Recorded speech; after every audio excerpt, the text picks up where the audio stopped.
Labas vakaras. Lietuvos ryto televizijos eteryje savivaldos rinkimų debatų laida. Ir šiandieną studijoje kandidatai į Trakų rajono mero postą. Darbo partijos kandidatė į mero postą Gelena Drungilienė. Labas vakaras, mėly Trakų krašto gyventojai. Tvarkos ir teisingumo kandidatas į merus Viktoras Kazakevičius. Labas vakaras. Lietuvos Lenkų rinkimų akcijos kandidatė į mero postą Marija Puč. Labas vakaras. Tėvynės sąjungos Lietuvos krikščionių demokratų kandidatė į mero postą Nijolė Romaškienė. Labas vakaras. Lietuvos Respublikos liberalų sąjūdžio kandidatė į mero postą Edita Rudelienė. Labas vakaras. Lietuvos Laisvės sąjungos liberalų kandidatas į merus Vidūnas Sadauskas. Labas vakaras, gerbiami žiūrovai. Ir socialdemokratų partija į merus kandidatuoja Vytautas Dalieckas. Sveiki, myli kraštiečiai. Po 20 sekundžių turėsite asmeniniam prisistatymui. Gelena Drungilienė, prašau. Esu Gelena Drungilienė, darbo partijos deleguota kandidatė į Trakų rajono savivaldybės merus. Gimiau ir užaugau Trakuose, Užutrekėje. Daugiau kaip 10 metų dirbu Seimo narės Dangutės Mikutienės padėjėja. Dirbu apygardoje, taip pat užsiimu visuomeninę veiklą, vadovauju Trakų krašto moterų veiklos centrui, esu Lietuvos sveikos gyvensenos ir natūralios medicinos rūmų narė. Jūs paminėjot, kad dirbat Seime, Seimo narės Dangutės Mikutienės padėjėja. Taip. Tai darbas pabodo Seime, kad susiekėt mero postą? Ne, pabodo. Kaip tik darbas, kadangi dirbu apygardoje, paskatino mane dalyvauti tiesioginėse mero rinkimuose. Kodėl paskatino? Kas paskatino? Todėl, kad nuolat dirbu su žmonėmis, kurie ateina su problemomis ir kurias mes padedame spręsti. Tai aš puikiai išmanau Trakų rajono žmonių problemas, žinau jų lūkesčius, žinau, kaip jiems padėti. Todėl ir esu čia. Kokią jūs savo asmeninę savybę galėtumėte įvardinti, kuri galėtų būti patraukli rinkėjui? Pirmiausia, tai esu sąžininga, atsakinga, siekianti tikslo ir nuolat greitai priimanti sprendimus. Viktoras Kazakevičius, Tvarkos ir teisingumo kandidatas. Aš Viktoras Kazakevičius, gimiau Lentvaryje, visą gyvenimą pragyvenau ir baigiau vidurinę mokyklą irgi Lentvaryje. Paskui įstojau į karo mokyklą, aviacijos inžinerinę, baigiau ir visą gyvenimą pradirbau ir dirbau Trakų rajone. Vienas iš pirmųjų buvau pradedantysis verslininkas ir visą laiką svajojau apie tai, kad Lietuvoje turėtų būti ne tik perkamos prekės ar dar kas nors, bet ir gamyba. Todėl šiuo metu užsimdinėjau gamybą ir džiaugiuosi, kad galiu gaminti lietuviškas prekės.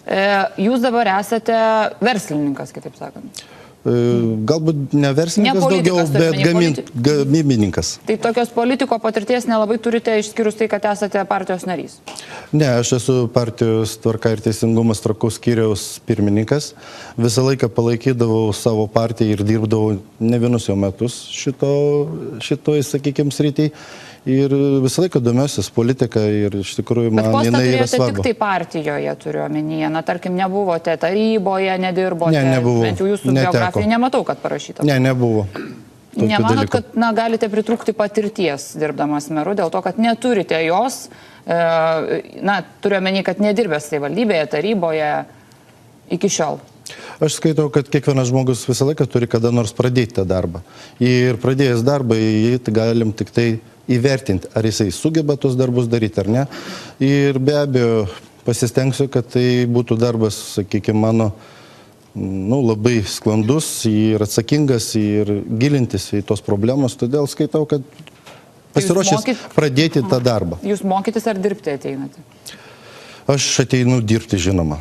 Nes jau leidžia, kaip sakosi, patirtis kitose darbuose, kad aš jau moku dirbti. Ir iš tikrųjų, mokytis niekada nevėlu, bet ir iš tikrųjų moku daug darbų. Ačiū. Marija Puč, prašau. Aš Marija Puč, Lietuvos Lenkų rinkimų akcijos ir politinės partijos Rusų alijanso kandidatė į tarybos narius, į merus, pasisakau už gerą, patikimą ir patikrintą politiką. Mėly Trakų rajono gyventojai, pažadu ir toliau garbingai atstovauti jūsų interesams ir įgyvendinti rinkiminę programą. Nepriklausomai nuo tautybės ginsiu jūsų interesus ir siekius. Ačiū. Trakų rajone gyvena nemažai kitų tautų bendruomenių, jeigu galima tai pasakyti, ir totorių turite, ir lenkų. Tai ką jūs žadate nuveikti dėl rajone gyvenančių kitataučių, kaip jūs galvojate? Pati atstovaudama vieną iš bendruomenių. Kaip jūs žinot, kad iš tikrųjų Trakų rajonas jisai yra daugiatautis ir nemažai gyvena tautinių mažumų, tai ir karaimai, ir totoriai, ir lenkai, rusai, baltarusiai.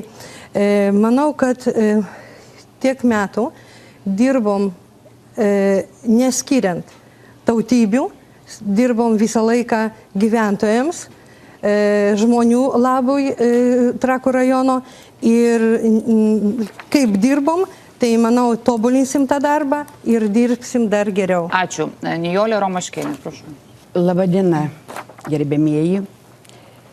Esu Nijolė Romaškienė, kandidatuoju į Trakų rajono savivaldybės merus, todėl, kad mane iškėlė, palaikė Tėvynės sąjungos Lietuvos krikščionių demokratų Trakų rajono skyriaus nariai. Esu pasiryžusi dirbti taip, kad tenkintų darbo rezultatai visus mus, ne tik atskiras partijas, bet visą koaliciją, visą rajoną, visus gyventojus. O jūs ir šiuo metu esate darželio direktoriaus pavaduotoja, Lopšelio darželio. Taip, ir pasakyčiau štai kaip. Turiu 30 metų pedagoginio darbo patirties ir 8 metus turiu patirtį dirbdama švietimo komitete. Manau, kad tai yra labai tiesiogiai susiję, kadangi mūsų rajono biudžete daugiau kaip 50% yra išlaidos švietimui. Bet tai yra siauras rytis, kurioje jūs galite...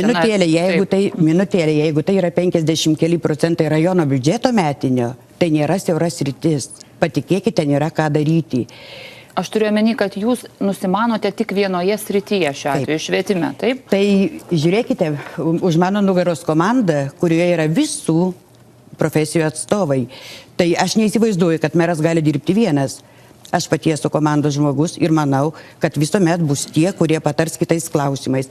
Beje, išmanau ne tik tai švietimo klausimus, išmanau socialinius reikalus, išmanau kultūros reikalus ir galėčiau apie tai labai daug kalbėti, bet turbūt laiko nebus jau tam. Edita Rudelienė, dabartinė merė. Labadiena, dar kartelį. Esu Edita Rudelienė, Lietuvos Respublikos liberalų sąjūdžio Trakų skyriaus kandidatė į tiesioginius merų rinkimus. Gimiau ir užaugau Trakuose, pastarosius 17 metų gyvenu Lentvaryje, savo karjerą pradėjau savivaldybėje 2003 metais. Esu įsigilinusi žmonių problemas, žinau jų poreikius. Jūs mero pareigose nuo praėjusių metų rugpjūčio. Taip, pusę metų. Kaip manote, kokių klaidų padarėte per tą laikotarpį? Nemanau, kad padariau klaidų. Kodėl jūs turėtų išrinkti, čia jūs pakeitėte buvusi merą, tai kaip ir neišrinkta, bet perrinkta, taip sakant, turbūt, ar ne? Tai kodėl dabar už jūs rinkėjai turėtų balsuoti, kaip jūs galvojate? Todėl, kad liberalų sąjūdžio komandoje yra daug žmonių su įvairiom patirtim. Liberalų sąjūdžio komanda pasitikėjo manimi. Kaip ir minėjau, per savo darbo patirtį pažįstu gerai rajoną, nes dirbau su kaimo bendruomenėm, su jaunimu, žinau jų poreikius, žinau jų lūkesčius ir tikiuosi, kad galėsiu tinkamai atstovauti gyventojų interesus. Kokią savo asmeninę savybę įvardintumėte kaip patraukliausią rinkėjui? Esu bendraujanti, telkianti, bendradarbiaujanti, sąžininga, nebijanti naujovių. Vidūnas Sadauskas, prašau. Esu kandidatas nuo Lietuvos Laisvės sąjungos į merus, turiu dvigubą išsilavinimą. Esu baigęs magistro studijas Didžiojoje Britanijoje, Sussexo universitete. Taip pat esu baigęs Vilniaus universiteto teisės fakultetą. Mano tikslas yra atjauninti mūsų Trakų rajono savivaldybę, todėl pradedu nuo savęs. Meras tai yra savivaldybės generolas, kuris turi kovoti už žmonių gyvenančių toje savivaldybėje teises. Esate labai jaunas žmogus. Jaunatviškumas yra visų pirma didelė energija, antras dalykas tai yra inovatyvumas ir be abejo atsakomybė. Tai manau, kad jaunas amžius šitoje vietoje tik tai privalumas. Buvote 3 metus konservatorių partijos narys. Ir Kodėl taip keičiate partijas? Čia juk nekojinės keisti partiją šiuo atveju, juk pažiūros vis tiek kažkokios yra. tai, kadangi esi kairiųjų pažiūrų, tai būnant dešiniai visada norisi pereiti į kairę. Tai yra vienas dalykas. Antras dalykas, iš tikrųjų, tiesiog nepavyko, žiūrint situaciją Trakų skyriuje, tai iš tikrųjų, kadangi ten yra konservatorių partija šeimos vabas, tai tiesiog teko jį palikti ir nueiti į partiją, kur tu save gali realizuoti.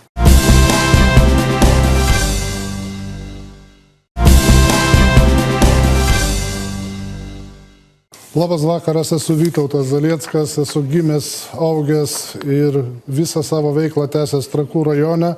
Buvau išvykęs tik studijuoti, dirbau, sukūriau šeimą, sukūriau žemės ūkio verslą. 1,5 metų dirbau Trakų rajono meru. Noriu tęsti pradėtus darbus ir iššūkių nebijau ir tikrai dirbsiu Trakų rajono žmonių labai. Tai meru jau dirbote, buvote atleistas, taip sakant. Buvau taip. Tai vadinasi, kažką negerai darėte. Tai matot, mane deleguoja Socialdemokratų partija, būtent kuri iškėlė šitą savo programą į uždavinį, kad meras būtų renkamas tiesiogiai, o ne tarybos 13 žmonių dauguma. Ir socialdemokratai šitą pažadą įvykdė ir šį kartą rink žmonės, o ne 13 tarybos narių, kaip minėjau. Ir aš tikiuosi, kad žmonių pasitikėjimą savo darbais įrodžiau ir žmonės šį kartą išrinks ir nebūsim 14 žmonių įkaitai. Tai jūs paaiškinkit, kodėl jums buvo nepasitikėjimas išreikštas, jūsų kokia versija? Mano nepasitikėjimas buvo išreikštas dėl to, kad nenorėjau vykdyti kai kurių tarybos narių asmeninių įgeidžių ir įnorių. Ką turite omeny? Čia dėl vieno asmens įdarbinimo, kaip jūs sakote, fiktyvaus. Taip? Ne tik, buvo keletą, jų galima įvardinti keletą. Tai ir mano nenoras, mano pozicija dėl šilumos kainų, kad jos turi mažėti, mano principinis nusistatymas, kad neturi didėti vandens kaina, mano kiti žingsniai paskatino tai, kad dauguma nutarė, kad vis dėlto vadovauju netinkamai, nors viską parodys, manau, žmonių nuomonė, kuri kovo 1 jie galės išreikšti. Ikimokyklinis ugdymas ir vietos darželiuose. Kaip jūs spręsite darželių vietų trūkumą? Kokie jūsų pasiūlymai, kiek planuojate rajone pastatyti darželių, ar rekonstruoti, ar perdaryti kažkaip? Tiesiog kokia jūsų vizija šioje srityje? Tai pradėsime nuo Gelenos Drungilienės, prašau. Dėl ikimokyklinių ugdymo įstaigų, tai noriu pasakyti tiek, kiek domėjausi, nėra didelio trūkumo. Yra trūkumas, bet jis nėra didelis, nes dabar didžiausias trūkumas tai yra Lentvario seniūnijoje. Ten dabar šiuo metu yra atidaromos priešmokyklinės ugdymo grupės Šimelionio gimnazijoje. Pernai buvo atidarytas naujas darželis. Taip pat kitose švietimo įstaigose yra ikimokyklinės ugdymo įstaigos. Na, o jeigu poreikis bus dar didesnis ir tikrai reikės tų darželių, mes tiesiog stengsimės ar savivaldybės lėšom, ar skatinsime, kad žmonės privačius darželius steigtų. Privačius tiesiog. Buvo tokių pasiūlymų čia kai kuriuose kitose rajonuose, kad savivaldybė turėtų būti kaip dalininkė tų privačių darželių. Taip, galima būtų, kad savivaldybė suteikia dalį kažkokios ar patalpų, ar vietą, kur pasistatyti tą darželį, kaip yra partnerystės būdų.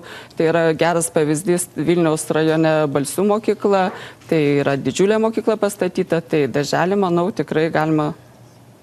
Na štai Lentvaris, kur yra Šilas ir Svajonėlė, Šilo darželį lanko apie 200 vaikų, tiek pat laukia eilėje. Tai ką darysite? Netiesa, dabar laukia. Ne tiek? O kiek? Ne tiek, kiek aš domėjausi, man pasakė, 30 vaikų šiuo metu nepatenka į darželius. Tai Lentvaryje. Tai dėl 30 vaikų tikrai statyti naujo darželio kol kas neapsimoka, bet jeigu bus poreikis, tikrai šitą problemą spręsime. Viktoras Kazakevičius, prašau. Dėl darželio viską pasakyti, aišku, dalykas problemos jos nedidelis, todėl aš seksiu savo darbę plėčiai iki mokyklinio ugdymo įstaigų tinklą. Kursiu rekonstruodamas ir modernizuodamas tų vaikų darželių ir mokyklų. Be abejo, gerinsiu švietimo įstaigų funkcionavimo sąlygos, sieksiu pagerinti šitų darželių darbą sąlygos ir be abejo rūpinsis, kad tas viskas vyktų sklandžiai ir, ką daugiau galima pasakyti. O jeigu yra poreikis, tai būtinai užsakinėsim projektus ir stengsimės aprūpinti gyventojus, kad jie turėtų kur savo vaikus nuvesti ir palikti ir kad galėtų darbe dirbti savo darbą, nes darželiai būtini yra, nes mes žinom gerai, kad kiekvienas žmogus dirbantis turi žinot, kad jo vaikas turi atitinkamą ir gerą priežiūrą vaikų. Kaip Jūs manat, kodėl iki šiol to nepavyko padaryti, jeigu yra, sakykime, trūkumas? Aš skaitau, kad šiuo atžvilgiu darželiai yra renovuojami, mano vaikai vaikščiojo ir iš tikrųjų aš buvau patenkintas, iš tikrųjų galbūt tai yra nedidelė problema, kad visi vaikai pakliūtų, bet iš tikrųjų labai daug darbo padaryta ir iš tikrųjų stengsiuosi išsaugoti tą visą padarytą darbą ir prisidėti, kad jeigu bus galimybė praplėsti tos darželius ir pats svarbiausia, kad būtų vaikų, kurie pas mus Trakų rajone būtų, sakykime. Gimdyti reikia. Mano šeima 2 vaikai, tai jau skaitau jau gerai, bet iš tikrųjų tai 3-4 būtų dar geriau, nes būtų daugiau. Tai dar turit laiko. Marija Puč, prašau. Norėsiu pasidžiaugti, kad mūsų rajone visos ikimokyklinės įstaigos yra renovuotos. Iš tikrųjų, kiti rajonai galėtų mums pavydėti, bet mes, kaip vienas iš pirmųjų rajonų, tai padarėm tokią švietimo reformą, galima sakyti. Nes pradėjom atidarinėti prie mokyklų iki mokyklinės grupės. Ir tokią turim praktiką, kad Trakų viduriniai mokykloje yra įsteigtos 3 grupės. Lentvario Versmės irgi yra iki mokyklinės grupės atidarytos, kad sumažėtų eilės Lentvario mieste. Tai vakar noriu irgi pasakyti, kad buvo atidarytos 2 iki mokyklinės grupės Šimelionio gimnazijai. Vakar buvo atidarimas, iš ties problemų, manau, kad tokių nebus, spręsim tokiais būdais. Nijolė Romaškienė, prašau. Aš gal norėčiau patikslinti, kad mes rajone turime 9 iki mokyklinio ugdymo įstaigas. Vieną turime tokią netipinę lopšelį darželį, kaip pradinė mokykla. Ir tas grupės, kurias čia minėjo vicemerė, kurias mes įkūrėme mokyklose. Tai, manyčiau, buvo labai sveikintinas sprendimas, kadangi mažėjant vaikų skaičiui mokyklose atsilaisvina patalpos.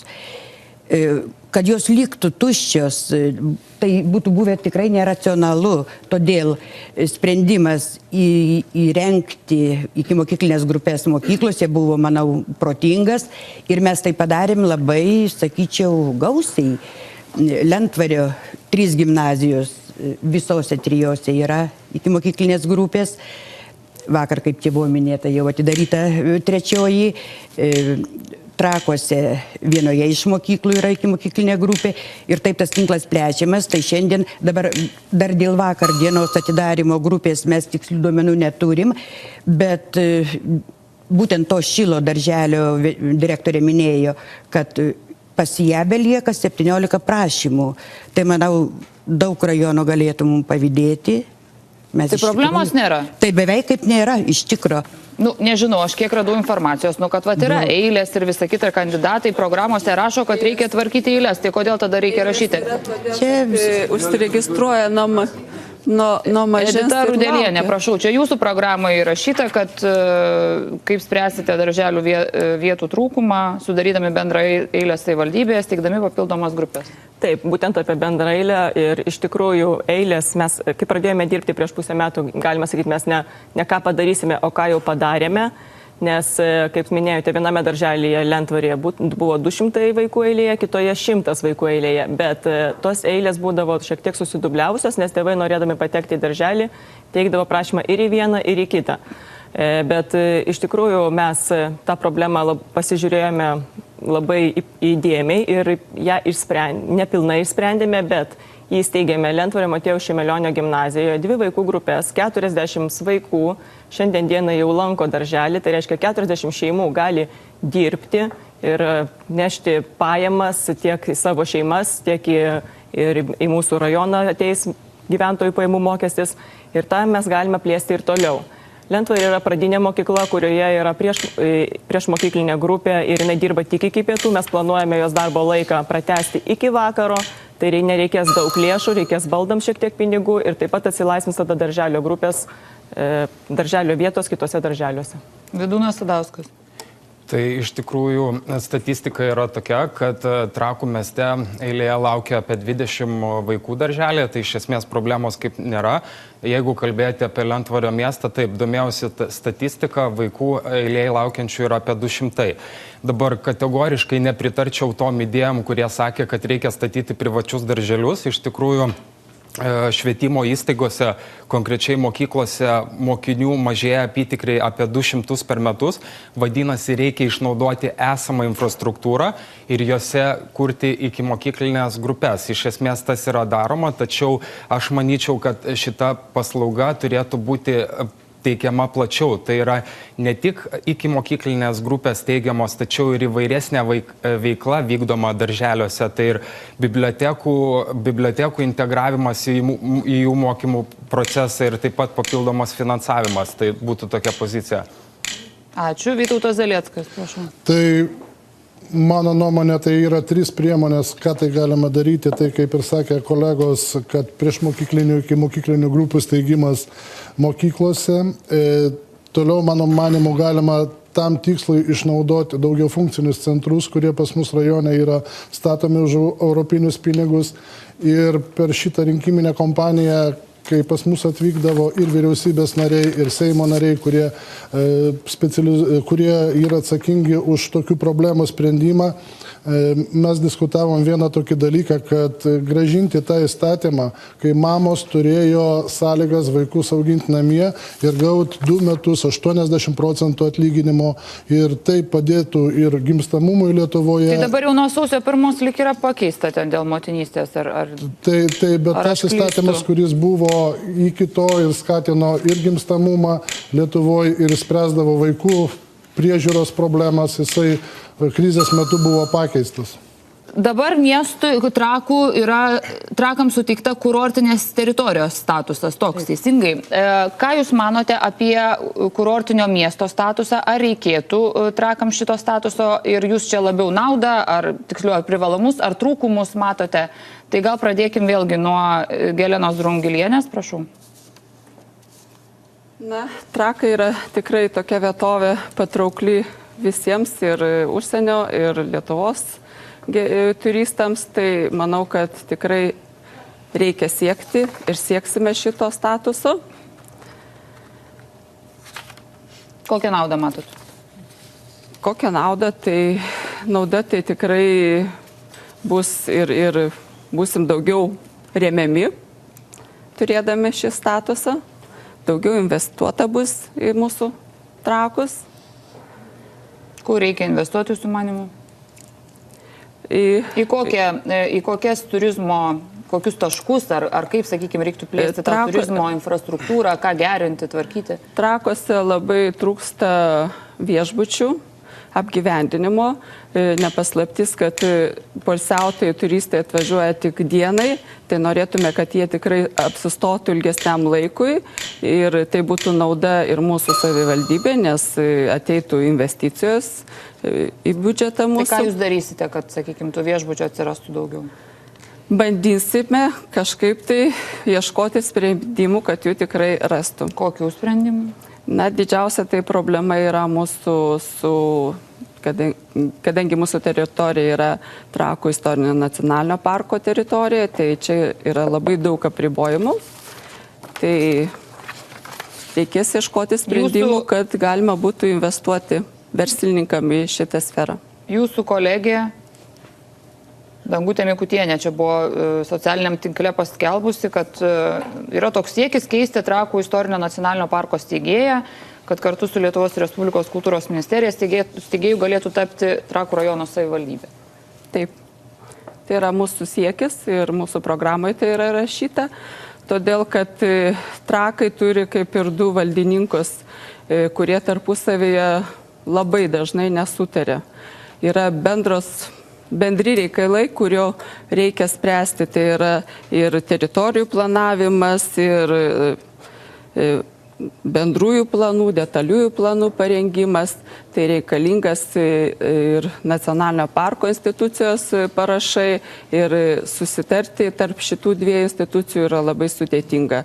Tai manome, kad vienas iš istorinio nacionalinio parko steigėjų turėtų būti Trakų rajono savivaldybė. O ne per didelė čia būtų, našta, atsakomybė savivaldybė šiuo atveju? Manau, kad tikrai nebūtų didelė našta, bet būtų daug greičiau sprendžiamos visos problemos. Viktoras Kazakevičius, kokia jūsų nuomonė? Aš galvoju, kad kurortinio statuso mes turėtum siekti, bet tam, kad siekti, mes labai daug turėtum padirbėti. Visą pirma, savivaldybė turi atlikti eilę darbų, nes nustatyti ilgalaikius miestų ir rajonų vystymo kryptis. Niekam nepaslaptis, kad Trakai kaip kurorto miestas labai gražiai, bet labai daug yra, sakykime, rūpesčių, kuriuos turėsim projektuoti, galvoti apie tai, kaip padaryti, kad centras būtų iš tikrųjų kurortinis, kad atsirastų daug viešbučių. Niekam nepaslaptis, kad intensyvinti bendradarbiavimą su visom turizmo organizacijom, kad iš tikrųjų tas darbas būtų padarytas ir tada galima kalbėti apie kurortinio statuso įteikimą Trakam. Bet tai gal verta?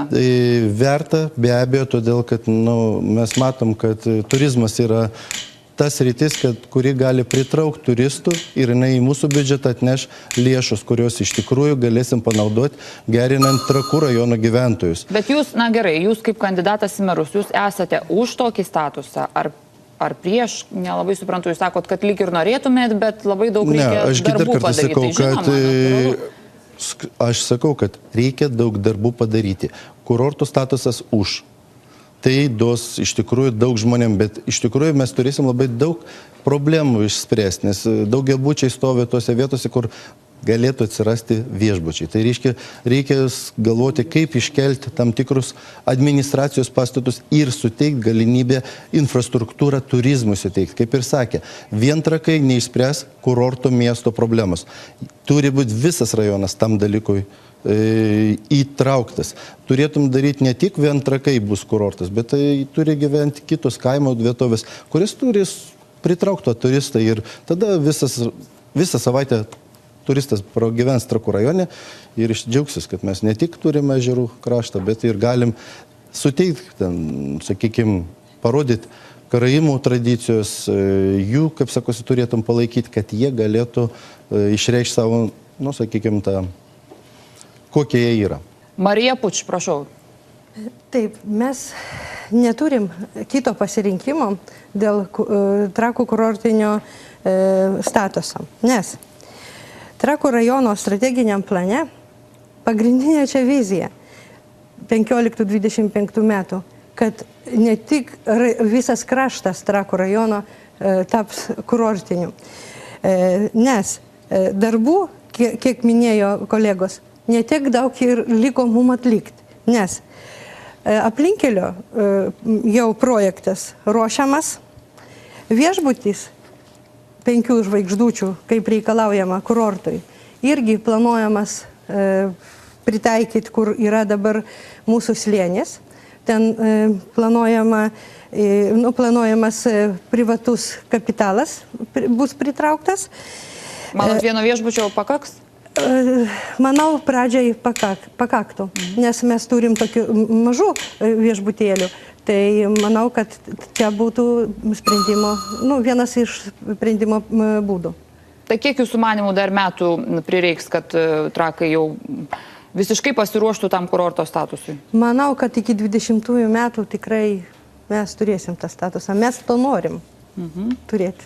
Ačiū. Nijolė Romaškienė, prašau. Taip, mūsų partijos nuomonė, Trakai privalo būti kurortiniu miestu. Tačiau mes taip pat suprantam, kad tai yra daugybė klausimų. Girdėjau gerą mintį, kur sakė, mes kaip gyvenam Lietuvoje, dar nuo sovietmečio turim kurortus. Palangą, Nidą, Birštoną, Druskininkus. Ir ar labai norėsi tą šeimą mūsų įsileisti? Teko bendrauti su kitų rajonų merais, vicemerais. Ir jie mato tame didelę problemą, nes, sakykime, tie reikalavimai, kurie keliami kurortiniam miestui, kurortiniam rajonui, nėra tokie, kurių nebūtų galima padaryti. Tai tikrai viskas iš esmės įgyvendinama. Tačiau mus šiek tiek varžo tai, kad mes gyvenam Trakuose, kurie yra žemės požiūrių mažučiai. Ir sakykime, dabar mes turime pastatą tokią, Vaiduoklių galim vadinti, taip, tai mūsų bėda.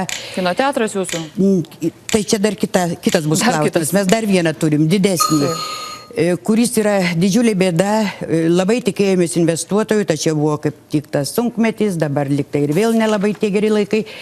Investuotojų nesulaukėm, bet ir jeigu atsirastų tas investuotojas, jis nelabai norėtų dideliai, plačiai investuoti į vieną pastatą, jam reikėtų daugiau teritorijos, o daugiau pas mus pradinė mokykla iš šono, darželis iš kito šono, ten gyvenamieji namai ir paežerė. Suprantat? Taip, jūsų kolega sakė, reiktų čia peržiūrėti tuos visus pastatus ir kaip ten kas išsidėti. Taip, bet šitiem pastatam tai nebūtinai tom reikmėm. Iš tikrųjų, kaip sakė vicemerė, yra pas mus, sakyčiau, ganėtinai tų viešbučių. Dabar, kai išauks slėnyje, bet tai vėl sukelia problemą. Mes turėjome kitoliai kempingą. Tai buvo privatus kempingas Trakuose. Dabar augant šitam naujam viešbučiui, kempingo to neliks. Tai darbo vietos, jūs suprantate, vėlgi pritraukimas turistų, tai statusas turbūt. Tai tada mūsų tarybos, nors tai ne savivaldos funkcija, sakykime, yra kurti tokius objektus kaip rekreacinius, turistinius ir panašiai. Tačiau mūsų rūpestis turi būti organizuoti savo kiek įmanomai patrauklesnę viziją verslininkam, kad jie ateitų, parinkti žemę. Čia jau vėlgi reikia atskiri pokalbiai su nacionaliniu parku, kadangi iš tikrųjų, jeigu sumanėm ir padarysim, taip nebūna. Yra, tokių problemų yra, bet aš manau, viskas yra išsprendžiama. Tai jūs už statusą ar ne? Prašau, taip, aš iš karto pasakiau, mes už tai, kad būtume kurortų, nes... Kiek metų jūsų manimų prireiks dar? Na, ko gero 5-6. Tikrai prireiks. Šitos kadencijos neužteks tam darbui. Supratau, Edita Rudelienė, prašau. Mūsų partija, žinoma, pasisako už kurorto statuso siekimo ir tikrai žinome, kad savivaldybei reikia atlikti daug namų darbų. Ta mes jau ir darome.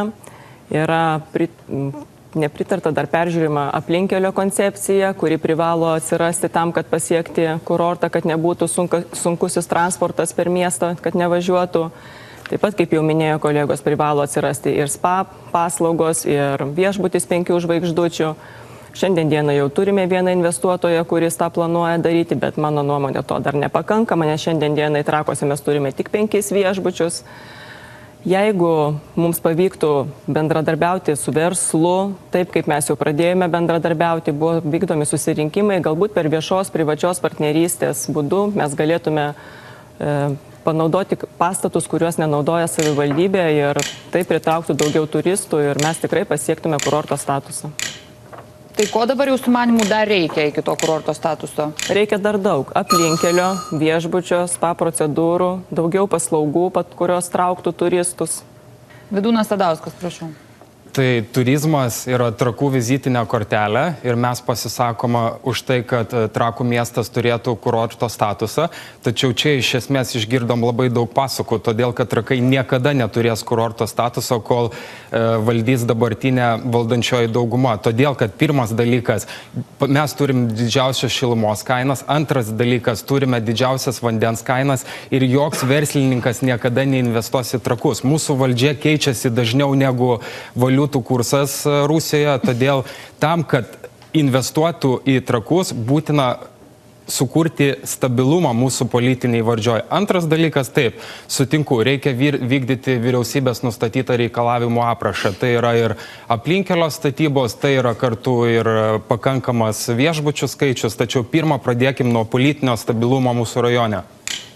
Jūs sakote, turite didžiausias šilumos kainas, vandens, druskininkai, patikėkit, irgi šilumos kainas nemažas turi, bet jie pas juos ten tų investuotojų pakanka.